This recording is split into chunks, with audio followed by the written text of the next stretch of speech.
Hello everyone, welcome to Exam While Learning. മക്കളെ നമ്മളെ NSE-JS എക്സാമിലെ കെമിസ്ട്രിയിലെ ഏറ്റവും ഇമ്പോർട്ടൻ്റ് ആയിട്ടുള്ള ഒരുപാട് ടോപ്പിക്സുകൾ ഓൾറെഡി നമ്മൾ റെക്കോർഡ് ചെയ്തിട്ടുണ്ടായിരുന്നു. അതിൻ്റെ വീഡിയോസൊക്കെ ഓൾറെഡി കണ്ടിട്ടുണ്ടാവും എന്ന് വിചാരിക്കുന്നു. ഇന്ന് നമ്മളൊരു പുതിയ ടോപ്പിക്കുമായിട്ടാണ് വന്നിട്ടുള്ളത്. അത് ഇനോർഗാനിക് കെമിസ്ട്രി ആയിട്ടുള്ള മെറ്റൽസ് ആൻഡ് നോൺ മെറ്റൽസ് എന്നുള്ള ഈ ഒരു പോർഷനിൽ നിന്നാണ്. നമുക്കറിയാം ഈ ഒരു പോർഷൻ എന്നുള്ളത് ഓൾറെഡി നമ്മൾ മനസ്സിലാക്കി പഠിക്കേണ്ട ഒരു ഭാഗമല്ല, നേരെ മറിച്ച് ഒരുപാട് ഡിഫറെൻറ്റ് ചാപ്റ്ററുകളിൽ ഇതുമായി ബന്ധപ്പെട്ടുള്ള മെറ്റൽസിൻ്റെയും നോൺ മെറ്റൽസിൻ്റെയും ഒക്കെ പ്രോപ്പർട്ടീസ്, അതിൻ്റെ റിയാക്ഷൻസ്, അതുമായി ബന്ധപ്പെട്ടിട്ടുള്ള കാര്യങ്ങളൊക്കെ നമ്മൾ ഓൾറെഡി പല സ്ഥലത്ത് പഠിച്ചിട്ടുണ്ടാകും. പക്ഷേ അത് എല്ലാം കൂടി ഈ ഒരു ചാപ്റ്ററിൽ വരുമ്പോൾ അവിടെ നമുക്ക് ഐഡൻറ്റിഫൈ ചെയ്യാൻ കഴിയണം. ഈ ഒരു ക്വസ്റ്റ്യൻ കാണുമ്പോൾ ഇത് മെറ്റൽസ് ആൻഡ് നോൺ മെറ്റൽസ് എന്നുള്ള ടോപ്പിക്കിന് അണ്ടറിലാണെന്ന് ഐഡൻറ്റിഫൈ ചെയ്യാൻ കുറച്ച് പ്രയാസം ഉണ്ടാകും. കാരണം റിയാക്ഷൻസ് കാര്യങ്ങളൊക്കെയാണ് കൂടുതലായിട്ട് എന്ത് ചെയ്യുന്നുണ്ടാവുക, ചോദിക്കുന്നുണ്ടാവുക. എന്തായിരുന്നാലും ഇതിലെ ഓൾമോസ്റ്റ് ഭാഗവും ബൈ ഹാർട്ട് ചെയ്യേണ്ട ഒരു ഏരിയ ആയതുകൊണ്ട് തന്നെ ആ നിലക്ക് നമ്മൾ എന്ത് ചെയ്യണം, കൃത്യമായിട്ട് കാര്യങ്ങൾ മനസ്സിലാക്കണം. എന്തെങ്കിലും പുതിയ കാര്യങ്ങളൊക്കെ കിട്ടുമ്പോൾ നമ്മൾ എന്ത് ചെയ്യണം, നോട്ട് ബുക്കിൽ നിന്ന് എഴുതി വെക്കണം കേട്ടോ. ആ രൂപത്തിൽ നമ്മുടെ ക്ലാസ്സിനെ ഏറ്റവും എഫക്റ്റീവ് ആക്കണം. റെഡി അല്ലേ? അപ്പോൾ നമുക്ക് ഓരോ ക്വസ്റ്റ്യനുകളും കാണുമ്പോഴും വീഡിയോ എന്ത് ചെയ്യുക, പോസ് ചെയ്യുക, എന്നിട്ട് നമുക്ക് അതിൻ്റെ ആൻസർ അറിയോ എന്ന് ചെക്ക് ചെയ്യുക. എന്നിട്ട് എന്ത് ചെയ്യുക, എൻ്റെ എക്സ്പ്ലനേഷൻ കേൾക്കുമ്പോൾ അത് കറക്റ്റ് ആണോ അല്ലയോ എന്നുള്ളത് കൺഫേം ചെയ്യുക. റെഡി? അപ്പോൾ നമുക്ക് ക്ലാസ് എഫക്റ്റീവായിട്ട് തന്നെ മുന്നോട്ട് പോകേണ്ടതുണ്ട്. എൻ്റെ കൂടെ തന്നെ ഉണ്ടാവുമെന്ന് വിചാരിക്കുന്നു. Let's goes to the first question. Okay, solder is an alloy of. ഇപ്പോൾ സോൾഡർ നമ്മൾ കണ്ടിട്ടുണ്ടാകും tin and zinc, copper and lead, lead and tin, copper and zinc. Okay, അപ്പോൾ ഇതിലേതാണ് സോൾഡർ എന്ന് പറയുന്ന അലോയ് ഉണ്ടാക്കാൻ വേണ്ടിയിട്ട് ഉപയോഗിക്കുന്നത്? യെസ്, ആൻസർ നോക്കാം. സോൾഡർ എന്ന് പറയുന്നത് നമുക്കറിയാം a fusible alloy used to join metal parts together especially in electrical and plumbing work. അല്ലേ? ഈ ഒരു സോൾഡർ നമ്മളൊക്കെ കണ്ടിട്ടുണ്ടാകും. It's a typically made by ഏതൊക്കെയാണ്? Lead and tin. ലെഡും ടിന്നുമാണ് അവിടെ യൂസ് ചെയ്യുന്ന മെറ്റൽസ് എന്ന് പറയുന്നത്. സ്വാഭാവികമായിട്ടും ആൻസർ അതായിരിക്കും വരിക, ഈ വരുന്ന option lead and tin, option C ആയിരിക്കും എന്ത് ചെയ്യുക, ആൻസർ വരിക. നമുക്കറിയാം ഇതിന് എന്തുകൊണ്ടാണ് ഇത് ഉപയോഗിക്കുന്നത് വെച്ച് കഴിഞ്ഞാൽ ഈ രണ്ടുപേർക്കും അല്ലെങ്കിൽ ഈ അലോയിന് ലോ മെൽറ്റിംഗ് പോയിന്റ് ആണ്. ലോ മെൽറ്റിംഗ് പോയിന്റ് ആയതുകൊണ്ട് തന്നെ to melt easily and solidify quickly to form a strong bond between metal surface. പെട്ടെന്ന് ഫ്യൂസിബിൾ ആകുന്നത് കൊണ്ടാണ് നമ്മൾ ഈ ഒരു എന്ത് ചെയ്തത്, അലോയ് അവിടെ യൂസ് ചെയ്യുന്നത്. ഓക്കെ, ഓപ്ഷൻ സി ആയിരിക്കും ആൻസർ വരിക. നമുക്കറിയാം ബ്രാസ്, ബ്രോൺസ്, അതേപോലെയുള്ള എന്താ പറയുക ഗോൾഡ് ഓർണമെന്റ്, ഇതൊക്കെ അലോയ്സ് ആണ്. അതിലെ കോമ്പണന്റ് ആരൊക്കെയാണ്, എത്ര പെർസെൻറ്റേജ് ഉണ്ട് എന്നൊക്കെ സ്ഥിരമായിട്ട് അല്ലെങ്കിൽ പല സ്ഥലത്തും ക്വസ്റ്റ്യനുകൾ വരാറുണ്ട്. അതിനെക്കുറിച്ചൊരു ഐഡിയ ഉണ്ടാവണമെന്ന്. Okay, yes. Which metal adsorb hydrogen to large extent? Aluminium, chromium, palladium and zinc. ഇതൊരു പക്ഷേ നിങ്ങൾ ആദ്യമായിട്ട് കേൾക്കുന്ന ഒരു സംഗതിയായിരിക്കും. ബട്ട് +1 +2 ലെവലിലൊക്കെ ഇത് ഓൾറെഡി പലയിടത്തായിട്ട് പഠിക്കുന്നുണ്ട്. ഓക്കെ, ഇതിലെ ആൻസർ വരുന്നത് മക്കളെ, ആൻസർ ഓപ്ഷൻ സി പല്ലേഡിയം ആണ് വരുന്നത്. അതിൻ്റെ റീസൺ കൂടി ഞാൻ പറഞ്ഞുതരാം. Palladium is a transition metal ആണ്. Known for its exceptional ability, ഒരു സ്പെഷ്യൽ ക്യാരക്ടർ ആണ് to adsorb large amount of hydrogen gas on its surface and even within its lattice. Lattice എന്ന് പറഞ്ഞാൽ നമ്മൾ ഒരു സോളിഡിൻ്റെ അല്ലെങ്കിൽ ക്രിസ്റ്റൽ സോളിഡിൻ്റെ 3D സ്ട്രക്ചറിനെ വിളിക്കുന്ന പേരാണ് എന്ത്, ലാറ്റീസ് എന്ന് പറയുന്നത്. ഓക്കെ, അപ്പോൾ ഈ പറഞ്ഞ അതിൻ്റെ സർഫസിൽ അബ്സോർബ് അല്ല, അഡ്സോർബ് ആണ്. അബ്സോർബ് എന്ന് പറഞ്ഞാൽ ഉള്ളിലേക്ക് എന്ത് ചെയ്യുന്നു, ഇൻടേക്ക് എടുക്കുന്ന പ്രോസസ്സാണ്. അഡ്സോർബ് എന്ന് പറയുന്ന ഒരു സർഫസ് ഫിനോമിനയാണ്. സർഫസിലേക്ക് മാത്രം എന്ത് ചെയ്യുന്നു, അത് അട്രാക്ട് ചെയ്യുന്നു അതർ സബ്സ്റ്റൻസിനെ. ഓക്കെ, അപ്പോൾ അങ്ങനെയുള്ള എബിലിറ്റി ആർക്കുണ്ട്, പല്ലേഡിയത്തിനുണ്ട്. എത്രത്തോളം? അതിൻ്റെ സ്വന്തം വോള്യത്തെക്കാളും 900 ടൈംസ് ഈ പറഞ്ഞ ഹൈഡ്രജനെ അഡ്സോർബ് ചെയ്യാനുള്ള എബിലിറ്റി ഉണ്ട്. ഇത് എവിടെയാണ് കാര്യമായിട്ട് യൂസ് ചെയ്യുക? ഒന്ന് കറ്റാലിസിസ്. കറ്റാലിസിസ് എന്ന് പറഞ്ഞാൽ കാറ്റലിസ്റ്റ് യൂസ് ചെയ്യുന്ന പ്രോസസ്സിനെ വിളിക്കുന്നവരാണ് കറ്റാലിസിസ്. അതേപോലെ ഹൈഡ്രജൻ സ്റ്റോറേജ് ആൻഡ് പ്യൂരിഫിക്കേഷൻ പ്രോസസ്സുകളിലൊക്കെ എന്ത് ചെയ്യാറുണ്ട്, ഈ ഒരു മെത്തേഡ് യൂസ് ചെയ്യാറുണ്ട്. അപ്പോൾ +1 +2 കെമിസ്ട്രിയിലൊക്കെ സാധാരണ ഈ കറ്റാലിസിസുമായി ബന്ധപ്പെട്ടാണ് ഹൈഡ്രജൻ ഇൻ പല്ലേഡിയം എന്ന് പറയുന്ന എന്ത് ചെയ്യുന്നത്, ഈ ഒരു പ്രോസസ്സ് നമ്മൾ പഠിക്കാറുള്ളത്. അത് ഈ പല്ലേഡിയത്തിൻ്റെ വളരെ ഒരു എന്താ പറയുക സ്പെഷ്യൽ ആയിട്ടുള്ള ഒരു ക്യാരക്ടറിസ്റ്റിക് ആണെന്ന് മനസ്സിലാക്കാം. അപ്പോൾ ഒരുപാട് പുതിയ കാര്യങ്ങൾ ഈ ഒരു ചാപ്റ്ററിലൂടെ മൂവ് ചെയ്യുമ്പോൾ നമുക്ക് എന്ത് ചെയ്യണം, കിട്ടേണ്ടതുണ്ട്. അറിയാത്ത പോയിന്റുകൾ എഴുതിയെടുക്കണം കേട്ടോ. Okay, next question. Which of the following elements shows variable valency? ഇത് വളരെ സിമ്പിൾ ആയിട്ടുള്ള ഒരു ക്വസ്റ്റ്യൻ ആണ്, ബട്ട് ചോദിക്കാൻ നല്ല പോസിബിലിറ്റി ഉള്ള ക്വസ്റ്റ്യൻ ആണ് അല്ലേ? ഏതായിരിക്കും വരിക? Sodium, magnesium, iron and zinc. ഏതാണ് മക്കൾ ആൻസർ വരിക? യെസ്, ഓപ്ഷൻ സി ആയിരിക്കും ആൻസർ വരുന്നുണ്ടാവുക. എന്തുകൊണ്ട്? ബാക്കിയുള്ള ആളുകളൊക്കെ എന്താടാ, നമുക്കറിയാം ട്രാൻസിഷൻ എലമെന്റ്സ് ആണ് അല്ലെ. ട്രാൻസിഷൻ എലമെന്റ്സിന്റെ പ്രത്യേകത എന്താ? They can show different oxidation state or different valency. Okay, അപ്പൊ കോപ്പർ ആണെങ്കിൽ നമുക്കറിയാം കോപ്പർ പ്ലസ് ഉണ്ട്, അതേപോലെ കോപ്പർ 2+ ഉണ്ട്. കോപ്പർ പ്ലസ് ആണെങ്കിൽ കുപ്രസ് എന്ന് വിളിക്കും, 2+ ആണെങ്കിൽ കുപ്രിക് എന്ന് വിളിക്കും, അല്ലെങ്കിൽ കോപ്പർ ബ്രാക്കറ്റിൽ റോമൻ ലെറ്ററിൽ 2 എന്നിടും, which means copper 2+ എന്നാണ് മീനിങ്. ഓക്കെ, അയൺ തമ്മിലാണ് Fe+ ഉണ്ട്, Fe2+ ഉണ്ട്. ഓക്കെ, Fe2+ ആണ് കേട്ടോ ഫെറസ്, ഇത് വെറും പ്ലസ് ആണ് കൊടുത്തത്. Fe2+ ആണ് ഫെറസ്, Fe3+ ആണ് എന്ത് ഫെറിക് എന്ന് വിളിക്കുന്നത്. ഇതിൽ കൊടുത്തിട്ട് മാറിപ്പോയതാണ്. ഓക്കെ, ഇതേപോലെ മെർക്കുറി, ടിന്ന് ഇവർക്കൊക്കെ ഉണ്ട്. ഓക്കെ, അപ്പൊ ട്രാൻസിഷൻ എലമെന്റ്സ് പറഞ്ഞാൽ പീരിയോഡിക് ടേബിളിൽ 3 മുതൽ 12th വരെയുള്ള ഗ്രൂപ്പ് എലമെന്റ്സിനെ വിളിക്കുന്നവരാണ് transition elements. Most of the transition elements എന്ത് ചെയ്യും? ഈ പറഞ്ഞ ഡിഫറെന്റ് ഓക്സിഡേഷൻ സ്റ്റേറ്റ് കാണിക്കും. അപ്പൊ നിങ്ങൾ വിചാരിക്കും ഈ പറഞ്ഞ സിങ്ക് ട്രാൻസിഷൻ എലമെന്റ് അല്ലേ? ആണ്. 13th എലമെന്റ് ആണ് സിങ്ക്, ബട്ട് സിങ്ക് അതിൽ എക്സെപ്ഷൻ ആണ്. ഓക്കെ, ഇയാളും ട്രാൻസിഷൻ ആണ്, ബട്ട് ഇത് എക്സെപ്ഷൻ ആണ്. ഇയാൾ എന്ത് കാണിക്കൂല? ഡിഫറെന്റ് ഓക്സിഡേഷൻ സ്റ്റേറ്റ് കാണിക്കൂല. റെഡി? അപ്പൊ ഇതിനൊക്കെ അറ്റോമിക് നമ്പർ നമുക്കറിയാം. നമ്മളെ എക്സാം വൈയുടെ മെയിൻ ചാനലിൽ തന്നെ എൻ്റെ ഒരു വീഡിയോ, സ്പെഷ്യൽ വീഡിയോ ഉണ്ടായിരുന്നു. ഈ പറഞ്ഞ ആദ്യത്തെ ഒരു 30 അല്ലെങ്കിൽ ഗ്രൂപ്പ് വൈസ് ആയിട്ടൊക്കെ എങ്ങനെയാണ് പീരിയോഡിക് ടേബിൾ ക്വിക്കായിട്ട് പഠിക്കുക എന്നുള്ള ഒരുപാട് പേര് കണ്ട വീഡിയോ ആണത്. ഒന്ന് സെർച്ച് ചെയ്ത് നോക്കുക, എക്സാം വൈയുടെ മെയിൻ ചാനലുണ്ട്. അപ്പോൾ ആദ്യത്തെ ഒരു 30 എലമെന്റ്സിനെ കുറിച്ചൊക്കെ നമുക്ക് അതിൻ്റെ പൊസിഷൻ എവിടെയാണൊക്കെ അറിഞ്ഞു കഴിഞ്ഞാൽ ഈ പറഞ്ഞ ക്വസ്റ്റ്യൻസുമായി ബന്ധപ്പെട്ട ഒരുപാട് കാര്യങ്ങൾ വരുമ്പോൾ നമുക്ക് നമ്മുടെ ആൻസർ ഒന്നും കൂടി ക്ലിയർ ആയിട്ട് എന്ത് ചെയ്യാൻ പറ്റും? കൺഫേം ചെയ്യാൻ സാധിക്കും. Okay, sodium first group element ആണ്, മഗ്നീഷ്യം സെക്കൻഡ് ഗ്രൂപ്പ് ആണ്. അവരൊന്നും എന്ത് ചെയ്യൂല? നേരത്തെ പറഞ്ഞ ട്രാൻസിഷനിൽ വരില്ല. എന്നാൽ അയണോ ഈ പറഞ്ഞ രൂപത്തിൽ എന്ത് വരുന്നു? അത് ഈ പറഞ്ഞ 3 മുതൽ 12th വരെയുള്ള ഗ്രൂപ്പിലാണ് വരിക. സിങ്ക് 12th ഗ്രൂപ്പ് എലമെന്റ് ആണ്. ഓക്കെ, അപ്പൊ സിങ്കൽ എക്സെപ്ഷൻ ആയതുകൊണ്ടാണ് ഓപ്ഷൻ സി തന്നെ എന്ത് ചെയ്യുന്നത്? ആൻസർ ആയിട്ട് വരുന്നത്. Which of the following metals and non metal is found in the liquid state at room temperature? Room ടെമ്പറേച്ചറിൽ തന്നെ ലിക്വിഡ് ആയിട്ടുള്ള ഒരു മെറ്റലും നോൺ മെറ്റലും. വളരെ സിമ്പിൾ ക്വസ്റ്റ്യൻ ആണ്. വീഡിയോ പോസ് ചെയ്യുക, ആൻസർ കണ്ടുപിടിക്കുക. കിട്ടിയോ? യെസ്, ആൻസർ എന്താ വരിക? ഗാലിയം ആൻഡ് അയോഡീൻ ആണോ? അല്ല, gallium and bromine. That is the right answer അല്ലേ? ഈ പറഞ്ഞ അല്ല, ഏതായിരിക്കും വരിക? ഗാലിയം ആൻഡ് ബ്രോമിനും വരൂല. Mercury and sulphur, mercury and bromine. Option C ആയിരിക്കും വരിക. ഓക്കെ, ഗാലിയം എന്തല്ല?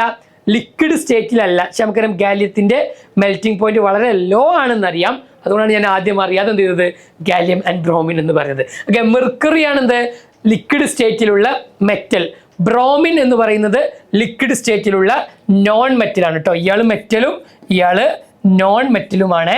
ഓപ്ഷൻ സി ആയിരിക്കും എന്ത് ചെയ്യുക? ആൻസർ ആയിട്ട് വരുന്നുണ്ടാവുക. റെഡി?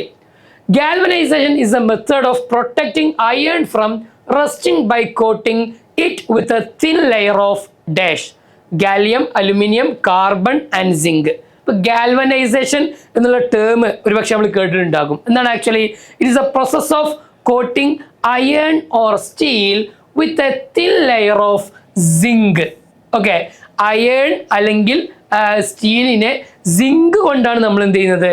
അവിടെ കോട്ട് ചെയ്യുന്നത്. എന്തിനാണ്? The zinc layer prevent iron from coming the direct contact with the air and moisture, thereby protecting it from rusting. അയേണിനെ, നമ്മളെ ഇരുമ്പിനെ, അയേണിനെ പ്രൊട്ടക്റ്റ് ചെയ്യാനുള്ള ഒരു ലെയർ ആയിട്ട് ആരായിട്ട് ചെയ്യും? സിങ്ക് വരുന്ന പ്രോസസ്സാണ് ഗാൽവനൈസേഷൻ. സോ സിങ്ക് അവിടെ എന്ത് ചെയ്യുന്നു? സെൽഫായിട്ട് എന്ത് ചെയ്യുന്നു? ഓക്സിഡൈസ് ചെയ്യുന്നു. ഓക്കെ, എന്തിനു വേണ്ടിയിട്ട്? അല്ലെ, ഒരു സൂയിസൈഡാണ് ആക്ച്വലി സിങ്ക് ചെയ്യുന്നത്, ടു പ്രൊട്ടക്ട് അയേൺ. ഓക്കെ, അപ്പൊ നമുക്കറിയാം വലിയ ഷിപ്പ് പോലെയുള്ള അല്ലെങ്കിൽ അയേൺ കൊണ്ടുള്ള സബ്സ്റ്റൻസിനെ പ്രൊട്ടക്ട്, റസ്റ്റിങ്ങിൽ നിന്ന് പ്രൊട്ടക്ട് ചെയ്യാനാണ് ഗാൽവനൈസേഷൻ ഉപയോഗിക്കുക. അവിടെ സിങ്ക് ആണ് നമ്മൾ കോട്ട് ചെയ്യപ്പെടുന്നത്.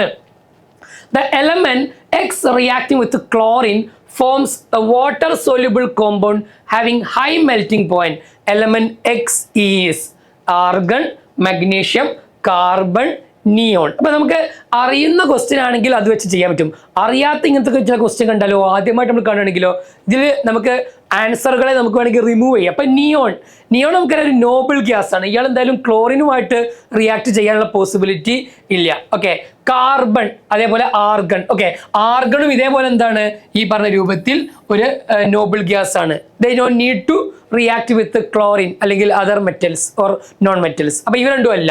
പിന്നെ ചാൻസ് മഗ്നീഷ്യം കാർബണും ആണ്. അപ്പൊ മഗ്നീഷ്യം നമുക്കറിയാം ക്ലോറിനുമായിട്ട് റിയാക്ട് ചെയ്ത് കഴിഞ്ഞാൽ എന്തായിരിക്കും പ്രോഡക്റ്റ് കിട്ടുക? If magnesium react with chlorine we will get magnesium chloride, MgCl2 കിട്ടും. ഓക്കെ, വിച്ച് ഈസ് എ എന്തായിരിക്കും വരിക? ഒരു അയോണിക് കോമ്പൗണ്ട് ആയിരിക്കും നമുക്കവിടെ ഫോം ചെയ്യുന്നുണ്ടാവുക. എന്നാൽ കാർബൺ ആണെങ്കിലോ ക്ലോറിനുമായിട്ട് റിയാക്ട് ചെയ്ത് കഴിഞ്ഞാൽ CCl4 കാർബൺ ടെട്രാക്ലോറൈഡ് എന്ന് പറയുന്ന ഒരു സബ്സ്റ്റൻസ് ആണ് ഫോം ചെയ്യുക, വിച്ച് ഈസ് എ കൊവാലന്റ്. നമുക്കറിയാം ഹൈഡ്രജനും കാർബണും എപ്പോഴും കൊവാലന്റ് ഉണ്ടാക്കുള്ളൂ, അയോണിക് പൊതുവെ ഉണ്ടാക്കാറില്ല. ഓക്കെ, അപ്പോൾ കാർബണൊക്കെ എസ്പെഷ്യലി നമുക്കറിയാം 4 ആണ് വാലൻസി വരിക, എപ്പോഴും കൊവാലന്റ് ആണ്. അതുകൊണ്ടാണ് ഓർഗാനിക് കെമിസ്ട്രിയിൽ ഇത്രയധികം കാർബൺ കോമ്പൗണ്ട്സ് ഒക്കെ വരാനുള്ള കാരണം. ഓക്കെ, അപ്പോൾ ആൻസർ ഏതായിരിക്കും വരിക മക്കളെ? ഈ പറഞ്ഞ അയോണിക് കോമ്പൗണ്ടും കോവാലന്റ് കോമ്പൗണ്ടും പഠിച്ചാൽ നമുക്കറിയാം അയോണിക് കോമ്പൗണ്ടിന്റെ പ്രോപ്പർട്ടിയാണ് എന്ത്? High melting point and high boiling point. അതേപോലെ തന്നെ പെട്ടെന്ന് എന്ത് ചെയ്യൂല? വോളറ്റൈൽ ആവില്ല.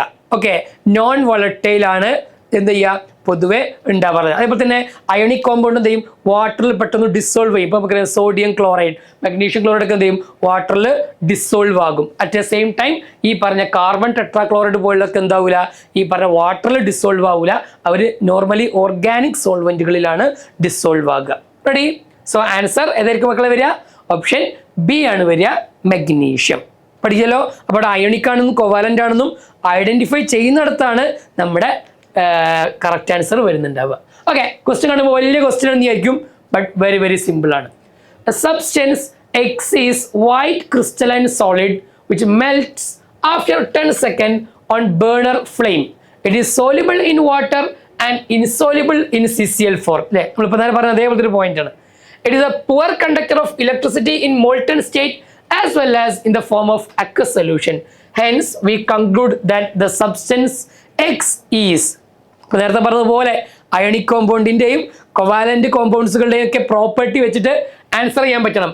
So X is an ionic compound, a non-polar covalent compound, a polar covalent compound, a pure element. ഇപ്പോൾ പ്യുവർ എലമെന്റ് എന്ന് പറഞ്ഞാൽ നമുക്കറിയാം എന്തായിരിക്കും? നോർമലി നമ്മളെ element hydrogen, carbon, nitrogen, oxygen ഒക്കെ. ഓക്കെ, അയോണിക് കോമ്പൗണ്ട് നമുക്കറിയാം അല്ലേ? ഏതൊക്കെ വരിക? Sodium chloride, magnesium chloride, sodium oxide, magnesium oxide, അങ്ങനെയുള്ള കാൽഷ്യം ഓക്സൈഡ്, അതൊക്കെയാണ് അയോണിക് കോമ്പൗണ്ട്സിൽ വരിക. ഇനി എന്താണ് ഈ പോളാറും നോൺ പോളാറും? പോളാർ എന്ന് പറയാൻ നമുക്കറിയാം ഡിഫറെൻറ്റ് ഇലക്ട്രോ നെഗറ്റിവിറ്റി ഉള്ള ആറ്റംസ് ആണെങ്കിൽ അതിലെ ഒരു ആറ്റം ഇലക്ട്രോ നെഗറ്റിവിറ്റി മോർ ആയിട്ടുള്ള ആറ്റം ഇലക്ട്രോ നെഗറ്റിവിറ്റി ലെസ് ആയ ആറ്റത്തെ എന്ത് ചെയ്യും? അത് ഒരു പാർഷ്യൽ നെഗറ്റീവ് ചാർജ് ക്രിയേറ്റ് ചെയ്യും. കാരണം chlorine is more electro negative than hydrogen. അപ്പോൾ ഹൈഡ്രജന്റെ ഷെയർ ചെയ്യപ്പെട്ട ഇലക്ട്രോണിനെ ക്ലോറിൻ എന്ത് ചെയ്യൂടാ? തൻ്റെ അടുത്തേക്ക് അട്രാക്ട് ചെയ്യും. അത് കാരണം ഒരു പാർഷ്യൽ നെഗറ്റീവ് ചാർജ് വരും. അതാണ് പോളാർ കൊവാലന്റ് കോമ്പൗണ്ട്. എന്നാൽ നമുക്കറിയാം ഇപ്പോൾ ഓക്സിജൻ എന്ന് പറയുമ്പോൾ ഡബിൾ ബോണ്ട് അല്ലേ, അല്ലെങ്കിൽ ഹൈഡ്രജൻ സിംഗിൾ ബോണ്ട്. ഇവരെ രണ്ട് ആറ്റംസിനും ഈക്വൽ ഇലക്ട്രോ നെഗറ്റിവിറ്റിയാണ്.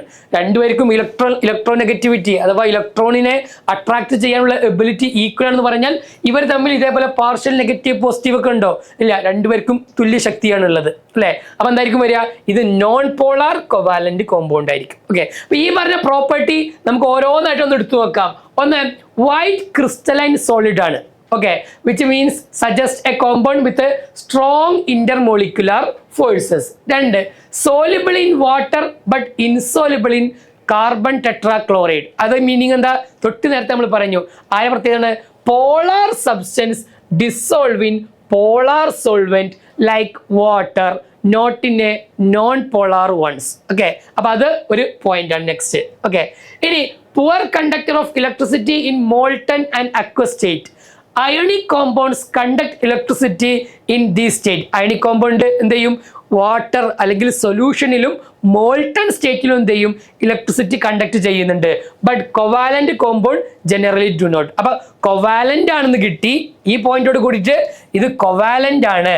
ഇനി കൊവാലന്റിൽ തന്നെ പോളാർ ആണോ നോൺ പോളാർ ആണോ? നമ്മൾ നേരത്തെ പറഞ്ഞു എന്താണ്? ഇൻസോലുബിൾ ഇൻ CCl4 ആണ്. പോളാർ ആണ് സാധാരണ വാട്ടറിൽ ഡിസോൾവ് ചെയ്യുക. അതേപോലെ തന്നെ അയോണിക് കോമ്പൗണ്ടുകളും വാട്ടറിൽ ഡിസോൾവ് ചെയ്യും. അയോണിക് കോമ്പൗണ്ട് നേരത്തെ ഡിസോൾവ് ചെയ്യുന്നു പറഞ്ഞു. പോളാർ എന്ത് ചെയ്യാറുണ്ട്? ഡിസോൾവ് ചെയ്യാറുണ്ട്. കാരണം എന്തേ? പോളാർ വാട്ടർ എന്താണ്? ഒരു പോളാർ ആണ്. ഓക്കെ, അപ്പൊ ഇതെന്ത് കിട്ടി? നമുക്ക് ഈ പറഞ്ഞ രൂപത്തിൽ പോളാർ ആണെന്നും കിട്ടി. Okay, then low melting point. Okay, low melting point ആരുടെ പ്രോപ്പർട്ടിയാണ്? ഈ പറഞ്ഞ ഈ പോളാർ കോമ്പൗണ്ടിന്റെ പ്രോപ്പർട്ടിയാണ്. കാരണം എന്തേ, അയോണിക് കോമ്പൗണ്ടിന് high melting point, high boiling point ആണ്. Okay, so it melt quickly on flame. So covalent compound usually have a lower melting point compared to ionic compound. അപ്പൊ നമുക്ക് എന്തൊക്കെ കിട്ടി മക്കളെ? കൊവാലന്റ് ആണെന്ന് കിട്ടി, അതേപോലെ തന്നെ പോളാർ ആണെന്ന് കിട്ടി, അയോണിക് അല്ല എന്ന് എന്ത് ചെയ്തു, ഇവിടെ ഇതോടുകൂടി ഉറപ്പിക്കുകയും ചെയ്തു. അപ്പൊ ആൻസർ എന്താ വരിക? A polar covalent compound. Polar ആയിരിക്കും എന്ത് ചെയ്യുക, അതിന്റെ ആൻസർ ആയിട്ട് വരുന്നത്. കണ്ടോ, നമുക്ക് അറിയുന്ന പോയിന്റുകൾ വെച്ച് നമ്മൾ ഓരോ സെന്റൻസുകളെയും ഒന്ന് എന്താ പറയുക സെപ്പറേറ്റ് ചെയ്തുകൊണ്ട് നോക്കിക്കഴിഞ്ഞാൽ ആൻസർ എന്ത് ചെയ്യും, കുറച്ചുകൂടി നമുക്ക് ക്ലിയർ ആയിട്ട് ആൻസറിലേക്ക് എത്താൻ സാധിക്കും. Which is the correct order of metals with reference to their melting point in increasing order? Melting പോയിന്റിന്റെ ഇൻക്രീസിങ് ഓർഡറിൽ ഈ പറഞ്ഞ മെറ്റൽസിനൊക്കെ എന്ത് ചെയ്യുക, അറേഞ്ച് ചെയ്യാണ്.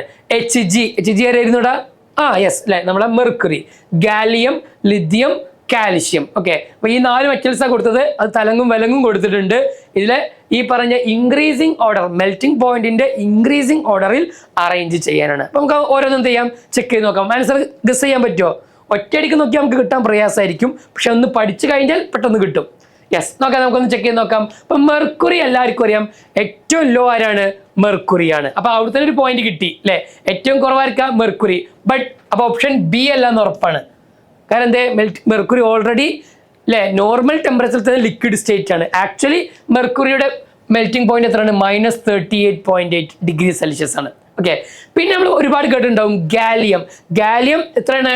30 അല്ലെങ്കിൽ 29.8 30 അല്ലെ. നമ്മുടെ കയ്യിൽ വെച്ചാൽ, നമ്മളെ പാമിൽ വെച്ചാൽ ഇറ്റ് വിൽ മെൽറ്റ് അല്ലെ. അതായിരുന്നു നമ്മളെ മെന്റലേഫ് ഉണ്ടല്ലോ, പീരിയോഡിക് ടേബിൾ കണ്ടുപിടിച്ച മെന്റലേഫ് ഗാലിയത്തെ കുറിച്ച് പ്രിഡിക്റ്റ് ചെയ്യുന്നുണ്ട് ഫ്യൂച്ചർ എലമെന്റ് ആയിട്ട്. ആ ഗാലിയം കയ്യിൽ, അന്ന് ഗാലിയം എന്നുള്ള പേരിട്ടിട്ടില്ല, അദ്ദേഹം എക്കാ അലുമിനിയം എന്നുള്ള നെയിമാണ് കൊടുത്തത്. ഈ എക്കാ അലുമിനിയം എന്ന് പറയുന്ന ഗാലിയത്തെ, പിന്നീട് കണ്ടുപിടിക്കപ്പെട്ട ഗാലിയത്തെ തന്റെ കയ്യിൽ വെച്ചാൽ ഇറ്റ് വിൽ മെൽറ്റ് എന്ന് ഇത് കണ്ടുപിടിക്കുന്നതിന് മുമ്പ് തന്നെ എന്ത് ചെയ്തിട്ടുണ്ട്, മെന്റലേഫ് പോലുള്ള സയന്റിസ്റ്റുമാർ പ്രെഡിക്റ്റ് ചെയ്യുന്നുണ്ട്. ഓക്കെ, അപ്പൊ അത് രണ്ടും കിട്ടി. പിന്നെ നമ്മൾ കേട്ടിട്ടുണ്ടാവും ഈ പറഞ്ഞ മെൽറ്റിംഗ് പോയിന്റും ബോയിലിംഗ് പോയിന്റ് ഒക്കെ മെറ്റൽസിന് വെരി ഹൈ ആണ്. എന്നാൽ അതിൽ എക്സെപ്ഷൻ കേസുകളുണ്ട്. അതിൽപ്പെട്ട പ്രധാനപ്പെട്ട ആളാണ് ആര്? ലിഥിയം പോലുള്ള മെറ്റൽസിന് എന്താണ് ഈ പറഞ്ഞ രൂപത്തിൽ അതർ മെറ്റൽസുമായിട്ട് കമ്പയർ ചെയ്യുമ്പോൾ ലോ മെൽറ്റിംഗ് പോയിന്റ് ആണ് ഉള്ളത്. ബാക്കിയുള്ളവർക്ക് ഒരു പക്ഷേ ആയിരക്കണക്കിന് ഉണ്ടാവും, ഇയാൾക്ക് ഓൺലി 180 ആണ്. കാൽഷ്യം എത്ര ആയിരിക്കും വരിക? അപ്പൊ സ്വാഭാവികം ഇത് രണ്ടെണ്ണം കിട്ടിയില്ലേ, മെർക്കുറി ഗാലിയം കിട്ടി അല്ലെ. മെർക്കുറി ഗാലിയം ഉണ്ട്. അപ്പൊ ഇത് വരാം, ഇതും വരാം, ഇതുമല്ല എന്ന് ഉറപ്പായി. ഓക്കെ, ഇനി അതിൽ തന്നെ ഏതാ, നമ്മൾ നേരത്തെ പറഞ്ഞ പോലെ ലിഥിയം കൂടി കിട്ടിക്കഴിഞ്ഞാൽ എന്തായി, ഓപ്ഷൻ എ ആയിരിക്കും എന്ത് ചെയ്യുക, കറക്റ്റ് ആയിട്ട് ആൻസർ വരിക. ഓക്കെ, ലിഥിയം എന്താണ്, ഒരു ആൽക്കലി മെറ്റൽ ആണ്, അതിന് ലോ മെൽറ്റിംഗ് പോയിന്റ് ആയിരിക്കും ഉണ്ടാവുക. എന്നാൽ സെക്കൻഡ് പീരിയോഡിക് ടേബിളിലെ ഫസ്റ്റ് ഗ്രൂപ്പിനെ വിളിക്കുന്ന പേരാണ് ആൽക്കലി മെറ്റൽ. പീരിയോഡിക് ടേബിളിലെ സെക്കൻഡ് ഗ്രൂപ്പ് ആണെന്ത്, ആൽക്കലൈൻ എർത്ത് മെറ്റൽ. അവർക്ക് കുറച്ചും കൂടി എന്തായിരിക്കും, മെൽറ്റിംഗ് പോയിന്റ് കൂടുതലായിരിക്കും എന്നുള്ള പോയിന്റ് കൂടി ആഡ് ചെയ്യുക. So option A is the right answer. കിട്ടുമല്ലോ? Okay, the compounds which contain both ionic and covalent bonds. വളരെ രസകരമായിട്ടുള്ള ക്വസ്റ്റ്യൻ ആണ്. നോർമലി നമുക്കറിയാം അയോണിക് കോമ്പൗണ്ട്സ് ഉണ്ട്, കോവാലന്റ് ഉണ്ട്. എന്നാൽ രണ്ടും കൂടിയുള്ള ഒരു കോമ്പൗണ്ടിന് എക്സാമ്പിൾ ഇപ്പൊ KCl നമ്മൾ നോക്കിയാൽ തന്നെ നമുക്കറിയാം K+ ആണ്, Cl- ആണ് അല്ലെ. CS2 എന്ന് പറയുമ്പോൾ കാർബൺ സെൻട്രൽ ഉണ്ടാകും, ദെൻ സൾഫർ ഡബിൾ ബോണ്ട് ആണ്, രണ്ട് സൈഡിലും വരിക. ഓക്കെ, C2H6 ഈഥൈൻ ആണ്. ഓർഗാനിക് കോമ്പൗണ്ടുകളൊക്കെ എന്തായാലും എന്തായിരിക്കും, കൊവാലന്റ് ആയിരിക്കും അല്ലെ. ഇങ്ങനെ 2 കാർബൺ, ബാക്കി 6 ഹൈഡ്രജൻ ആയിരിക്കും. ഒരു കാർബൺ നമുക്കറിയാം മാക്സിമം 4 ബോണ്ട് ഉണ്ടാവുക, 3 ഹൈഡ്രജനും and 1 bond with other carbon. ഇയാളും എന്തായാലും ഇതായിരിക്കും, കൊവാലന്റ് ആയിരിക്കും. പിന്നെ ആർക്കാ പോസിബിലിറ്റി, KCN. കണ്ടോ, KCN എന്നുള്ള ആളുടെ സ്ട്രക്ചർ നമുക്ക് അറിയില്ലെങ്കിൽ പോലും ബാക്കിയുള്ളത് വെച്ചുകൊണ്ട് നമുക്ക് എന്ത് ചെയ്യാൻ പറ്റൂടാ, ആൻസറിലേക്ക് എത്താൻ പറ്റും. KCNന്റെ സ്ട്രക്ചർ ഈ രൂപത്തിലാണ് ഉണ്ടാവുക. ഓക്കെ, CN എന്ന് പറയുന്നത് സയനൈഡ് ഗ്രൂപ്പാണ്. സയനൈഡ് ഗ്രൂപ്പിൽ കാർബണും നൈട്രജനും ഉണ്ടാവുക. സയനൈഡ് ഗ്രൂപ്പിൽ കാർബൺ ഉണ്ട്. ഇവർ തമ്മിൽ ട്രിപ്പിൾ ബോണ്ട് ആയിരിക്കും. ഇതിന്റെ ടോട്ടൽ ചാർജ് നെഗറ്റീവ് ആണ് വരിക. പൊട്ടാഷ്യത്തിന് നമുക്കറിയാം പോസിറ്റീവ് ആണ് വരിക. അപ്പൊ എന്തായിരിക്കും വരിക, ഈ പറഞ്ഞ രൂപത്തിൽ അയോണിക്കും വരുന്നുണ്ട്, അറ്റ് ദ സെയിം ടൈം കൊവാലന്റും എന്ത് ചെയ്യുന്നുണ്ട്, അവിടെ വരുന്നുണ്ട്. Ready? So the answer is option D, potassium cyanide, that is KCN. Which of the following is correct? ഏതാണ് കറക്റ്റ് ആയിട്ടുള്ളത്? ഇപ്പോൾ ഇവിടെ ഓരോ പെയറുകൾ കൊടുത്തിട്ടുണ്ട്.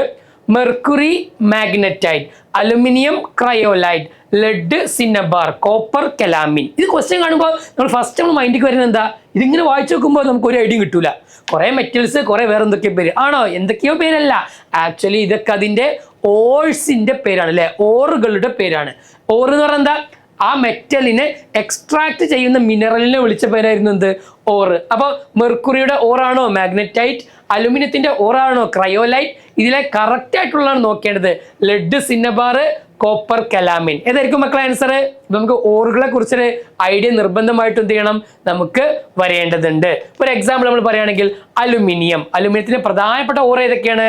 ഒന്ന് ബോക്സൈറ്റ് ആണ്, സെക്കൻഡ് വൺ നമ്മളിപ്പോൾ നേരെ പറഞ്ഞ ക്രയോലൈറ്റ് ആണ്. ഓക്കെ, സോ അലുമിനിയത്തിന്റെ ഒരു പ്രധാനപ്പെട്ട ഓർ ഏതാണ്? ബോക്സൈറ്റും ആൻഡ് ക്രയോലൈറ്റുമാണ്. അയേണിൻ്റെത് പഠിച്ചു വെച്ചോ, ഹേമറ്റൈറ്റും മാഗ്നറ്റൈറ്റുമാണ്. ദെൻ കോപ്പറിന് ഒരുപാടുണ്ട്, copper pyrites, cuprite, copper glance. സിങ്കിനാണെങ്കിൽ സിങ്ക് ബ്ലെൻഡ്, കെലാമിൻ. ലെഡിന്റെ പേരാണ് എന്ത്? ഓറിന്റെ പേരാണ് ഗലീന. മെർക്കുറിയുടേത് സിന്നബാർ. ഇതിൽ സിന്നബാർ, ഗലീനൊക്കെ ഈവൻ നമ്മളെ PSC എക്സാമിന് വരെ എന്ത് ചെയ്യാറുണ്ട്? പല ടൈമിൽ ചോദിച്ചൊരു ക്വസ്റ്റ്യൻ ആണ്. Okay, yes. അപ്പോൾ ഈ പറഞ്ഞ ഓഴ്സിൽ നിന്നാണ് ആ മെറ്റലിന് എന്ത് ചെയ്യാം? എക്സ്ട്രാക്ട് ചെയ്യുന്നത്. അപ്പോൾ പേരുകളൊക്കെ എന്ത് ചെയ്യണം? ഒരു ഐഡിയ ഉണ്ടാവേണ്ടതുണ്ട്. സോ ഓപ്ഷൻ ബി ആണ് വരിക. ഏതാണ്? ക്രയോലൈറ്റ്. ബാക്കിയുള്ളതൊക്കെ എന്താണ്? ഇൻകറക്റ്റ് ആയിട്ടുള്ള പേഴ്സ് ആണ്. H2 reacts faster with chlorine at 30 times faster rate than D2 because ആരായിരുന്നു മക്കളെ? D2 deuterium. Okay, normal H2 എങ്ങനെയാടാ? H single bond H. Okay, this H2 hydrogen ആയിട്ട് വരിക അല്ലെ, പ്രോട്ടിയം ആയിട്ടുള്ള നോർമൽ ഹൈഡ്രജൻ. D2 എന്ന് പറയാൻ നമുക്കറിയാം ഹൈഡ്രജന്റെ അനദർ ഐസോട്ടോപ്പാണ് ഒരു ഡ്യൂട്ടീരിയം. അപ്പൊ രണ്ട് ഡി ആറ്റംസ് വരുമ്പോഴാണ് നമ്മൾ എന്ത് വിളിക്കുക? ഡ്യൂട്ടീരിയം എന്ന് വിളിക്കുക. ഓക്കെ, ദെൻ ട്രിഷ്യം അനദർ ഐസോട്ടോപ്പാണ് വരുന്നത്. ഓക്കെ, ഇത് എന്തുകൊണ്ടാണ് ഈ ഒരു പ്രശ്നമുള്ളത്? അല്ലെങ്കിൽ ഹൈഡ്രജൻ ക്ലോറിനുമായിട്ട് D2-നേക്കാളും 13 ടൈംസ് ഫാസ്റ്റർ ആവാനുള്ള റീസൺ എന്താണെന്നാണ് ക്വസ്റ്റ്യൻ. ഓക്കെ, അപ്പോൾ ഒരു ക്വസ്റ്റ്യൻ കാണുമ്പോൾ ഇത് എവിടുന്ന ക്വസ്റ്റ്യൻ? ഇത് ആരുമായിട്ടാണ് ക്വസ്റ്റ്യൻ? ഇത് മെറ്റൽസ് അല്ല, ഇത് ഫുള്ള് നോൺ മെറ്റൽസ് ആണ് പറയുന്നത്. ആ നോൺ മെറ്റൽസിൽ തന്നെ ഹൈഡ്രജനെ കുറിച്ചാണ് പറയുന്നത്. അപ്പോൾ ഹൈഡ്രജനെ കുറിച്ചും ഐസോട്ടോപ്പുകളെ കുറിച്ചും അതിൻ്റെ ചെറിയ റിയാക്ഷനുകളെ കുറിച്ചൊക്കെ ഉള്ള ഒരു ഐഡിയ നമുക്ക് എന്ത് ചെയ്യണം? അപ്പോഴെങ്കിലും നമുക്ക് ക്രിയേറ്റ് ചെയ്യാൻ പറ്റണം കേട്ടോ. ഓക്കെ, ഒന്ന് ഹൈഡ്രജന് ഹൈ ആക്ടിവേഷൻ എനർജിയാണ്. ആക്ടിവേഷൻ എനർജി എന്ന് പറഞ്ഞാൽ റിയാക്ട് ചെയ്യാനുള്ള minimum energy. Then H2 bond അല്ലെങ്കിൽ single bond H bond energy is hydrogen is higher than D single bond D bond energy in D2. Hydrogen has low activation energy because hydrogen bond energy is lower than DD bond energy. In H2 there is no neutron, therefore it reacts faster. നമുക്ക് ആദ്യം അതിനൊരു explanation എന്ത് ചെയ്യാം നോക്കാം. ഒന്ന്, നമ്മൾ നേരത്തെ പറഞ്ഞ പോലെ the energy required to break bond in the reactant. ആ എനർജിയെ നമ്മൾ വിളിച്ച പേരാണ് എന്ത്? ഈ പറഞ്ഞ ആക്ടിവേഷൻ എനർജി. അപ്പൊ ആക്ടിവേഷൻ എനർജി ഉണ്ടെങ്കിൽ എന്തേ ഉള്ളൂ? ആ ബോണ്ട് ബ്രേക്ക് ചെയ്തുകൊണ്ട് കെമിക്കൽ റിയാക്ഷൻ കാര്യങ്ങളൊക്കെ നടക്കുള്ളൂ. In H2 the HH bond is weaker than DD bond. ഡ്യൂട്ടീരിയത്തിലുള്ള ബോണ്ടിനേക്കാളും എന്തായിരിക്കും? പ്രോട്ടിയത്തിലുള്ള ഈ HHനാണ് എന്തുള്ളത്? വീക്ക് ബോണ്ട് ആയിട്ടുള്ളത്. ബിക്കോസ് കാരണം deuterium is heavier and forms slightly stronger bond. നമ്മൾ നേരത്തെ പറഞ്ഞ ഈ HH ബോണ്ട് കുറച്ച് വീക്കർ ആണ് ദാൻ ഈ പറഞ്ഞ DD ബോണ്ട്. കാരണം ഇയാൾ ഒന്നാമത് എന്താണ്? ന്യൂട്രോണിന്റെ എണ്ണം കൂടുതലല്ലേ? കാരണം പ്രോട്ടിയത്തെക്കാളും 1 ന്യൂട്രോൺ കൂടുതലാണ് എന്ത്? ഡ്യൂട്ടീരിയത്തിന്. അപ്പോൾ ഒരു കുറച്ചും കൂടി എന്ത് ചെയ്യും? സ്ട്രോങ് ആയിട്ടുള്ള ബോണ്ടാണ് ഉണ്ടാക്കുക. Therefore hydrogen molecule required less energy. അതുകൊണ്ട് തന്നെ ഈ HH ബോണ്ടിനെ ബ്രേക്ക് ചെയ്യാൻ കുറഞ്ഞ എനർജി മതി, അഥവാ മിനിമം ആക്ടിവേഷൻ എനർജി മതി. As A result H2 react about 30 times faster than with chlorine than D2 does. This is known as the kinetic isotope effect. ഇത് നമ്മൾ ഐസോട്ടോപ്പ് ആണല്ലോ ഈ പറഞ്ഞ രണ്ടും. ഈ ഒരു എഫക്റ്റ് നമ്മൾ വിളിക്കുന്നത് വരാണത് കൈനറ്റിക് ഐസോട്ടോപ്പ് എഫക്റ്റ് എന്ന വിളിക്കൽ. അപ്പൊ അവിടെ കുറഞ്ഞ എനർജി കൊണ്ട് തന്നെ HH എന്ത് ചെയ്യും? ബോണ്ട് ബ്രേക്ക് ആകും. ഓപ്ഷൻ സി ആണ് വരിക. കാരണം എന്തേ? H2 has low activation energy because HH bond energy is lower than DD bond energy. Okay, അപ്പൊ അതാണ് ഓപ്ഷൻ സി ആണ് എന്ത് ചെയ്യുക ആൻസർ ആയിട്ട് വരുന്നുണ്ടാവുക. റെഡി? അപ്പൊ ഇതൊക്കെ പുതുതായിട്ടുള്ള കാര്യമായിരിക്കും, നിർബന്ധമായിട്ട് എന്ത് ചെയ്യണം, ഒന്ന് എഴുതി വെക്കണം കേട്ടാ. When solid KOH is mixed with solid NH4Cl, a gas is produced. Find the gas. Okay, അപ്പോൾ KOH ഉം NH4Cl ഉം തമ്മിലുള്ള റിയാക്ഷൻ നോക്കിയാൽ മതി, എങ്കിൽ അവിടെ ഉണ്ടാകുന്ന ഗ്യാസ് ആരാണ്? Chlorine, HCl, hydrogen, ammonia. ഏതായിരിക്കും മക്കളെ ആൻസർ? അറിയോ? ഒന്ന് ചെയ്ത് നോക്കിയാൽ മേടാ. NH4Cl ഇറ്റ്സ് എ എന്താണ്, ഒരു സോൾട്ട് ആണ് അല്ലെ, അമോണിയം ക്ലോറൈഡ് എന്ന് പറയുന്ന സോൾട്ട് ആണ്. അതിൽ നമുക്കറിയാം NH4+ ഉണ്ട്, ക്ലോറിൻ മൈനസ് ഉണ്ട്. It reacting with a strong base like KOH. അവിടെ എന്താ ആൻസർ വരെ വെച്ചാൽ ഈ NH4Cl നിന്നും ആരുണ്ടാവും മക്കളെ? NH3 ഉണ്ടാകും. ആരുടെ NH3? അമോണിയ ഗ്യാസ് ഉണ്ടാകും. ബാക്കി ആരൊക്കെ ഉണ്ടാവുക? ഇതിലുള്ള ഹൈഡ്രജൻ ഉണ്ടാകും, അതേപോലെ OH ഉണ്ടാകും. ഹൈഡ്രജനും OH കൂടി ചേർന്നാൽ H2 ഉണ്ടാകും. അതേപോലെ തന്നെ ഇതിലുള്ള പൊട്ടാഷ്യം ഉണ്ട്, ഇതിൽ ക്ലോറിൻ ഉണ്ട്. പൊട്ടാഷ്യം ക്ലോറിനും കൂടി ചേർന്നാൽ KCl എന്ന് പറയുന്ന സാൾട്ട്, പൊട്ടാഷ്യം ക്ലോറൈഡ് എന്ന് പറയുന്ന സാൾട്ടും ഫോം ചെയ്യും. അപ്പോൾ ഇവിടെ എന്തായിരിക്കും? അമോണിയ ആയിരിക്കും, ഒരു പഞ്ചന്റ് സ്മെല്ലായിരിക്കും സ്വാഭാവികമായിട്ടും ഉണ്ടാവുക. അതേപോലെ തന്നെയുള്ള ആ പ്രോപ്പർട്ടീസ് ഒക്കെ എന്ത് ചെയ്യണം, ഒന്ന് നോക്കണം. ഓക്കെ, അമോണിയയുടെ സ്മെൽ എന്താണ്? പഞ്ചന്റ് സ്മെല്ലാണ്. Okay, ready? So option D ആണ് എന്ത് ചെയ്യുക ആൻസർ ആയിട്ട് വരിക. രണ്ട് ആളുകൾ തമ്മിലുള്ള ഒരു കെമിക്കൽ റിയാക്ഷൻ നോക്കി കഴിഞ്ഞിട്ട് ആൻസർ കണ്ടെത്താൻ പറ്റണം. അഗെയിൻ ഓറുമായി ബന്ധപ്പെട്ട ഒരു question. The ore that contains both iron and copper is. കോപ്പറും അയേണും ഉള്ള ഒരു ഓറിന് example dolomite, copper pyrite, malachite, azurite. Okay, ഇവിടെ ആൻസർ ആയിട്ട് വരില്ല ആരെന്ന് വെച്ച് കഴിഞ്ഞാൽ ഈ പറ കോപ്പർ പൈറൈറ്റ്സ് ആണ് എന്ത് ചെയ്യുക ആൻസർ ആയിട്ട് വരിക. CuFeS2 ഒരു സൾഫൈഡ് ഓറാണ്, അതേപോലെ തന്നെ കോപ്പറിന്റെ ഓറാണ്, അയേണിന്റെ ഓറുമാണ്. ഓക്കെ, CuFeS2 ആണ് ആൻസർ ആയിട്ട് എന്ത് ചെയ്യുക വരുന്നുണ്ടാവുക. ഇതില് ഈ പറഞ്ഞ അസൂറൈറ്റ് എന്ന് പറയുന്നത് കോപ്പറിന്റെ തന്നെ ഒരു ഓറാണ് കേട്ടോ. അതേസമയം മാലക്കൈറ്റ് എന്ന് പറയുന്നത് കാൽഷ്യത്തിന്റെ ഒരു ഓറാണ്. ഡോളമൈറ്റ് എന്ന് പറയുന്നത് കാൽഷ്യത്തിന്റെയും മഗ്നീഷ്യം കൂടി കണ്ടെയ്ൻ ചെയ്തിട്ടുള്ള ഒരു ഓറാണ്. ഓക്കെ, അപ്പൊ ചിലതൊക്കെ നമ്മളൊന്ന് ബൈഹാർട്ട് ചെയ്യേണ്ടി വരും, എന്നാലാണ് എന്ത് ചെയ്യുക ഒരു ഐഡിയ കിട്ടുക. ഇത് നമ്മളെ ഭാഗ്യം പോലെ ഇരിക്കും. ഓറുമായി ബന്ധപ്പെട്ട ക്വസ്റ്റ്യൻ നമ്മൾ പഠിച്ചിട്ടുണ്ടെങ്കിൽ നമുക്ക് ആൻസർ കിട്ടും, ഇല്ലെങ്കിൽ നോ രക്ഷ. ആ രൂപത്തിലാണ് ഉള്ളത്. അപ്പൊ കുറെ തവണ റിവൈസ് ചെയ്യുക എന്നുള്ളതാണ് നമ്മൾ ഈ പറഞ്ഞ ഓറുമായി ബന്ധപ്പെട്ട കാര്യങ്ങളിൽ ശ്രദ്ധിക്കേണ്ടത്. Okay, so answer is copper pyrites. Because the high electropositivity, the atom of metal can easily form എന്നാണ്. The atoms of metal can easily form. എന്തായിരിക്കും ഉണ്ടാവുക? ഏത് ഫോം ചെയ്യാനാണ് ഉണ്ടാവുക? Positive ion, negative ion, neutral ion and covalent bond. വളരെ simple question ആണ്. Electro positivity നമുക്കറിയാം. Electro negativity പറഞ്ഞാൽ എന്താടാ? ഇലക്ട്രോണിനെ അട്രാക്ട് ചെയ്യാനുള്ള എബിലിറ്റി. ഇപ്പൊ ഇലക്ട്രോ പോസിറ്റിവിറ്റി പറഞ്ഞാലോ ഈ പറഞ്ഞ ഇലക്ട്രോണിനെ എന്ത് ചെയ്യുന്നു? ഡൊണേറ്റ് ചെയ്യാനുള്ളത്. ഇലക്ട്രോണിനെ ഡൊണേറ്റ് ചെയ്ത് കഴിഞ്ഞാൽ ഏത് അയോൺ ആവുക? പോസിറ്റീവ് അയോൺ ആയിട്ടാണ് മാറുക. ഇലക്ട്രോണിനെ ഗെയിൻ ചെയ്യുമ്പോഴല്ലടാ നെഗറ്റീവ് അയോൺ. ഇലക്ട്രോണെ എന്ത് ചെയ്യുന്നു? കൊടുക്കുമ്പോൾ പോസിറ്റീവ് അയോൺ ആണ് ഉണ്ടാവുക. The metal that cannot be obtained by electrolysis of an aqueous solution of its salts is copper, silver, chromium, calcium. Okay, അപ്പൊ എന്ത് ചെയ്യുന്നു? ഇലക്ട്രോലൈസിസ് വഴി നമുക്ക് കിട്ടാത്ത മെറ്റൽ ഇതിൽ ഏതാണ് നോക്കാം നമുക്ക്. ഒന്ന്, metals that are highly reactive like alkali and alkaline earth metal. ഏതൊക്കെ വരും? നമുക്കറിയാം സോഡിയം, പൊട്ടാഷ്യം, കാൽഷ്യം പോലുള്ള ആളുകളൊക്കെ.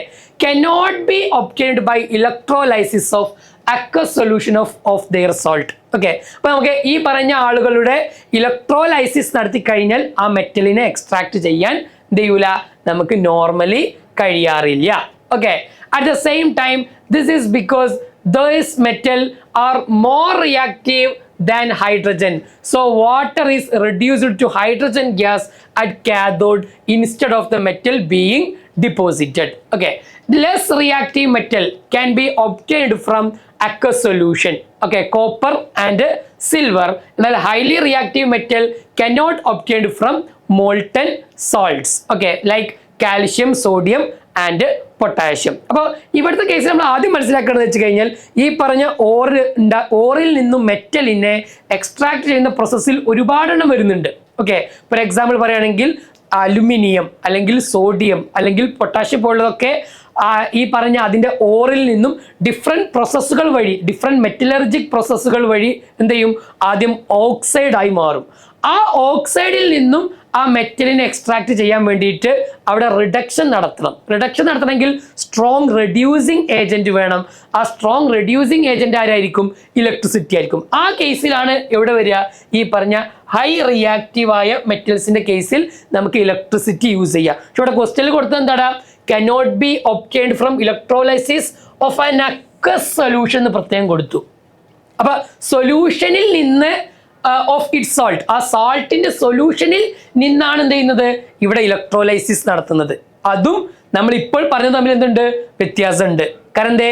അലുമിനിയം പോലുള്ള നമുക്കറിയാം, അലുമിനിയം ആണെങ്കിൽ Al2O3 അലുമിന എന്ന് പറയുന്ന അതിന്റെ സബ്സ്റ്റൻസിൽ നിന്നാണ് എന്ത് ചെയ്യുക? അലുമിനിയം മെറ്റലിനെ എക്സ്ട്രാക്ട് ചെയ്യുക ബൈ ഇലക്ട്രോലൈസിസ്. ഓക്കെ, കാരണം അലുമിനിയം എന്താണ്? ഹൈലി റിയാക്റ്റീവായ മെറ്റലാണ്. എന്നാൽ ഇവിടെ അതിനെക്കുറിച്ചല്ല പറയുന്നത്, സൊല്യൂഷനിൽ നിന്നും മെറ്റലിനെ എക്സ്ട്രാക്ട് ചെയ്യാണ്. അത് നോർമലി കോപ്പർ, സിൽവർ പോലെയുള്ള ആളുകളാണ് എന്ത് ചെയ്യുക? അവിടെ നമ്മൾ എന്ത് ചെയ്യുന്നു? ഇലക്ട്രോലൈസിസ് കാരണം എന്ത് ചെയ്യുന്നു? ഒരിടത്ത് ഇംപ്യൂർ ആയിട്ടുള്ള കോപ്പർ വെക്കും, ഒരിടത്ത് ഇംപ്യൂർ കോപ്പർ, അപ്പുറത്തെ പ്യുവർ കോപ്പർ, എന്നിട്ട് എന്ത് ചെയ്യുന്നു? അതിന് നമ്മൾ ഇലക്ട്രോലൈസിസ് കൊടുക്കുന്നു. അങ്ങനെ അതിൻ്റെ സൊല്യൂഷനിൽ നിന്നും എന്ത് ചെയ്യുന്നു? ഈ പറഞ്ഞ മെറ്റൽ അനദർ പാർട്ടിലേക്ക് എന്ത് ചെയ്യുന്നു? മൂവ് ചെയ്യുന്നു. അങ്ങനെയൊക്കെയാണ് എന്ത് ചെയ്യുക?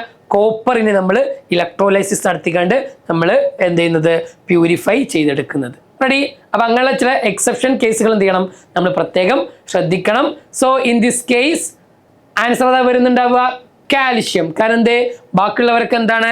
നേരത്തെ പറഞ്ഞ പോലെ കുറച്ചുകൂടി റിയാക്ടിവിറ്റി കൂടിയ മെറ്റലാണ്, കുറഞ്ഞ മെറ്റൽസ് ആണ്. കോപ്പർ, സിൽവർ, ക്രോമിയം ഒക്കെ എന്താണ്? ലെസ് റിയാക്റ്റീവ് ആണ്. കാൽഷ്യം മോർ റിയാക്റ്റീവ് ആണ് എന്തുണ്ടാവുക? വരുന്നുണ്ടാവുക. Ready? Option D is the right answer. When metal M is treated with NaOH, a white gelatinous precipitate, X is obtained, which is soluble in excess of NaOH. Compound X, when heated strongly, gives an oxide which is used in chromatography as an adsorbent. The metal M is. Okay, അപ്പോൾ വളരെ detail ആയിട്ട് തന്നെ അതിൻ്റെ കാര്യങ്ങളൊക്കെ പറഞ്ഞു. എന്ത് ചെയ്യുന്നു? NaOH അത് റിയാക്ട് ചെയ്യുന്നു. അപ്പോൾ എക്സ് എന്ന് പറയുന്ന ഒരു ജെലാറ്റിനസ് വൈറ്റ് സബ്സ്റ്റൻസ് ഉണ്ടാകുന്നു. അത് which is soluble in excess of again NaOH ആണ്. കോമ്പൗണ്ട് എക്സ് എന്ത് ചെയ്യുന്നു? ഹീറ്റഡ് സ്ട്രോങ് ചെയ്ത് കഴിഞ്ഞാൽ എന്ത് ചെയ്യുന്നു? ആൻ ഓക്സൈഡ് കിട്ടും. ആ ഓക്സൈഡ് നമ്മൾ ക്രോമറ്റോഗ്രാഫിയിൽ അഡ്സോർബൻ്റ് ആയിട്ട് യൂസ് ചെയ്യും. എങ്കിൽ എം ആരാ? Aluminium iron, zinc, calcium. Ready? നമുക്ക് ചെറിയൊരു എക്സ്പ്ലനേഷൻ നോക്കാം. ഇവിടെ ആൻസർ വരുന്നത് അലുമിനിയം ആണ് ആൻസർ വരിക. എന്തുകൊണ്ടെന്ന് വെച്ച് കഴിഞ്ഞാൽ ഈ പറഞ്ഞ അലുമിനിയം ഹൈഡ്രോക്സൈഡ് എന്ത് ചെയ്യും? അലുമിനിയം നമുക്കറിയാം ഹൈഡ്രോക്സൈഡുമായിട്ട് റിയാക്ട് ചെയ്താൽ അലുമിനിയം ഹൈഡ്രോക്സൈഡ് ഉണ്ടാവും. It forms a white gelatinous precipitate. Okay, ഈ പറഞ്ഞ അലുമിനിയം ഹൈഡ്രോക്സൈഡ് എന്താണ്? ഒരു വൈറ്റ് ജെലാറ്റിനസ് പ്രസിപ്പിറ്റേറ്റ് ആണ്. അഗെയിൻ അയാൾ പ്രത്യേകം എന്താ? It is an amphoteric which means it dissolve in excess NaOH. അത് അഗെയിൻ എന്ത് ചെയ്യുന്നു? NaOH റിയാക്ട് ചെയ്യും. ആൻഡ് സോഡിയം അലുമിനേറ്റ് എന്ന് പറയുന്ന ഒരു സബ്സ്റ്റൻസ് ഫോം ചെയ്യും. Okay, so aluminium hydroxide NaOH react ചെയ്താൽ കിട്ടുന്നതാണ് എന്ത്? Sodium aluminate. അഗെയിൻ ഈ പറഞ്ഞ സോഡിയം അലുമിനേറ്റിനെ നമ്മൾ ഹീറ്റ് ചെയ്ത് കഴിഞ്ഞാൽ നമുക്ക് എന്ത് കിട്ടും? Al2O3 കിട്ടും. ഈ Al2O3 ആണ് ഞാൻ നേരത്തെ പറഞ്ഞ അലുമിന എന്ന് പറഞ്ഞില്ലേ? ആ അലുമിനയുടെ അതേപോലത്തെ സാധനം എക്സസ് ക്വാണ്ടിറ്റി വരുമ്പോഴാണ് അലുമിന എന്ന് വിളിക്കുക കേട്ടോ. ഓക്കെ, യെസ്, ഈ അലുമിന എന്ത് ചെയ്യുക? Is widely used and adsorbent in chromatography. നമ്മളെ ക്രോമറ്റോഗ്രാഫിയിൽ യൂസ് ചെയ്യുന്ന ഒരു പ്രധാനപ്പെട്ട സംഗതിയാണ് എന്ത്? അലുമിന എന്ന് പറയുന്നത്. റെഡി? സോ ആൻസർ ഏതാ വരിക? ഓപ്ഷൻ എ ആണ് എന്ത് ചെയ്യുക വരിക. ബാക്കിയുള്ളവർക്കൊന്നും ഈ ഒരു പ്രോപ്പർട്ടി ഇല്ല. The major metals in the earth crust in the decreasing order of their abundance. Okay, അപ്പോൾ കുറേ മെറ്റൽസ് കൊടുത്തിട്ടുണ്ട്. അതിൻ്റെ അബണ്ടൻസിൻ്റെ ഡിക്രീസിങ് ഓർഡറിൽ അറേഞ്ച് ചെയ്യാനാണ്. Sodium, potassium, magnesium, iron, calcium, aluminium ഒക്കെയാണ് കൊടുത്തുള്ളത്. വേഗം വീഡിയോ പോസ് ചെയ്യുക, അറിയുമോ എന്ന് എന്ത് ചെയ്യുക? ഒന്ന് ചെക്ക് ചെയ്യുക. ഓക്കെ, കിട്ടിയോ? ആൻസർ കിട്ടുമോ? നോക്കാം. എന്താ അവിടെ മെറ്റൽ അതിൻ്റെ അബണ്ടൻസ് കൊടുത്തിട്ടുണ്ട്. ഏറ്റവും കൂടുതലായിരിക്കുക അലുമിനിയം ആണ്, then iron, then calcium, sodium, potassium, magnesium. ഈ രൂപത്തിലാണ് അതിൻ്റെ അബണ്ടൻസ് ഉള്ളത്. റെഡി? സോ ഓപ്ഷൻ ഏതാ വരിക? ഓപ്ഷൻ സി ആണ് എന്ത് ചെയ്യുക? ആൻസർ ആയിട്ട് വരുന്നുണ്ടാവുക നേരത്തെ പറഞ്ഞ ആ ടേബിൾ അനുസരിച്ച്. Iqbal treated a lustrous divalent element M with sodium hydroxide. നേരത്തെ പറഞ്ഞ പോലത്തെ ഒരു ക്വസ്റ്റ്യൻ ആണ്. He observed the formation of bubbles in a reaction mixture. He made the same observation when this element was treated with hydrochloric acid. The bubble is produced as a result of dash. Hydrogen, oxygen, carbon dioxide, nitrogen. നമുക്ക് കണ്ടെത്തൽ മനസ്സിലാക്കാം. ഒരു മെറ്റലാണ്, ആ M എന്ത് ചെയ്യുന്നു, metal എന്ന് പറഞ്ഞിട്ടില്ല അല്ലേ, എന്തായിരിക്കും ഈ പറഞ്ഞ ഗ്യാസ് ഇവിടെ നോൺ മെറ്റൽ ആണെന്ന് അറിയാം. അപ്പോൾ എന്ത് ചെയ്യുന്നു, ഒരു ഡൈവാലന്റ് എലമെന്റ് ആണ്. അപ്പോൾ ഡൈവാലന്റ് എന്ന് പറഞ്ഞാൽ ആരാടാ, വാലൻസ് 2 ഉള്ളത്. അത് പൊതുവെ ആരായിരിക്കും മിക്കവാറും വരിക, ഒരു മെഗ്നീഷ്യം 2+, അല്ലെങ്കിൽ സിങ്ക് 2+, അങ്ങനെയുള്ള ആളുകളായിരിക്കും വരിക. അതെന്ത് ചെയ്യും, ഈ പറഞ്ഞ സോഡിയം ഹൈഡ്രോക്സൈഡുമായിട്ട് റിയാക്ട് ചെയ്യും. എന്നിട്ട് എന്ത് ചെയ്യുന്നു, അപ്പോൾ ഒരു ബബിൾ വരുന്നു. Then he made the same observation when this element was treated with hydrochloric acid. അപ്പോൾ ഹൈഡ്രോക്ലോറിക് ആസിഡുമായിട്ടും ആ പറഞ്ഞ മെറ്റൽ എന്ത് ചെയ്യുന്നുണ്ട്, റിയാക്ട് ചെയ്യുന്നുണ്ട്. സ്വാഭാവികമായിട്ട് നമുക്കറിയാം, ഒരു മെറ്റൽ ആസിഡുമായിട്ട് റിയാക്ട് ചെയ്താൽ ഏത് ഗ്യാസ് ഉണ്ടാവുക, കണ്ണടച്ച് ആൻസർ ചെയ്താൽ ഹൈഡ്രജൻ ഗ്യാസ്. ഓക്കെ, ഒരു എക്സ്പ്ലനേഷൻ നോക്കുകയാണെങ്കിൽ നമുക്കറിയാം അല്ലേ, ലെസ്ട്രസ് ആണ്, ഡൈവാലന്റ് ആണെന്ന് ഓൾറെഡി തന്നു. സ്വാഭാവികമായിട്ടും അയാൾ M2+ ആയിരിക്കും. അപ്പം മെഗ്നീഷ്യം, സിങ്ക് പോലെ ആയിരിക്കും വരിക. അത് സോഡിയം ഹൈഡ്രോക്സൈഡുമായിട്ട് റിയാക്ട് ചെയ്യും. അതേപോലെ തന്നെ HCl-ഉമായിട്ട് റിയാക്ട് ചെയ്യും. ഇപ്പോൾ സിങ്ക് ഒക്കെ ആണെങ്കിൽ NaOH-ഉമായിട്ട് റിയാക്ട് ചെയ്താൽ സോഡിയം സിങ്കേറ്റ് എന്ന് പറയുന്ന പ്രോഡക്റ്റാണ് ഫോം ചെയ്യുക. സിങ്ക് HCl-ഉമായിട്ട് റിയാക്ട് ചെയ്ത് കഴിഞ്ഞാൽ നമുക്കറിയാം ഒരു സോൾട്ട് ഉണ്ടാകും, ആൻഡ് ഓൾസോ ഒരു ഹൈഡ്രജൻ ഗ്യാസും പ്രൊഡ്യൂസ് ചെയ്യും. അപ്പോൾ ഇതുപോലുള്ള ചില മെറ്റൽസ്, എസ്പെഷ്യലി സിങ്ക് പോലുള്ള മെറ്റൽസ് ഒക്കെ എന്ത് ചെയ്യും, ഈ പറഞ്ഞ NaOH-ഉമായിട്ടും റിയാക്ട് ചെയ്യും, HCl-ഉമായിട്ടും റിയാക്ട് ചെയ്യും. ഓക്കെ, ഓപ്ഷൻ ആൻസർ എ ആണ് എന്ത് ചെയ്യുക, ആൻസർ ആയിട്ട് വരും. ഓക്കെ, ഒരു സിമ്പിൾ ക്വസ്റ്റ്യൻ, നിങ്ങൾക്കുള്ള ക്വസ്റ്റ്യൻ ആണ്. നിങ്ങൾ ചെയ്യാനുള്ള, നമ്മളെ വീഡിയോ ഫുള്ള് കണ്ടു കഴിഞ്ഞാൽ നിങ്ങൾ ചെയ്യേണ്ട ക്വസ്റ്റ്യൻ ആണ്. Which of the following changes will be observed when a copper wire dipped in aqueous solution of silver nitrate for some time? Copper wire എന്ത് ചെയ്തിരിക്കുന്നു, ഒരു കോപ്പറിന്റെ കഷ്ണം നമ്മുടെ സിൽവർ നൈട്രേറ്റ് സൊല്യൂഷൻ, AgNO3 ആണ് സിൽവർ നൈട്രേറ്റ് എങ്കിൽ എന്താ സംഭവിക്കുക, the colour of the solution changes from blue to colourless and a silver solid deposit in copper wire. അങ്ങനെയാണ് ഒരു ഭാഗത്ത് കൊടുത്തിരിക്കുന്നത്. Then next, the color of the solution changes from blue to colorless and a brown solid deposit on copper wire. The color of the solution changes from colorless to blue and a silver solid deposit in copper wire.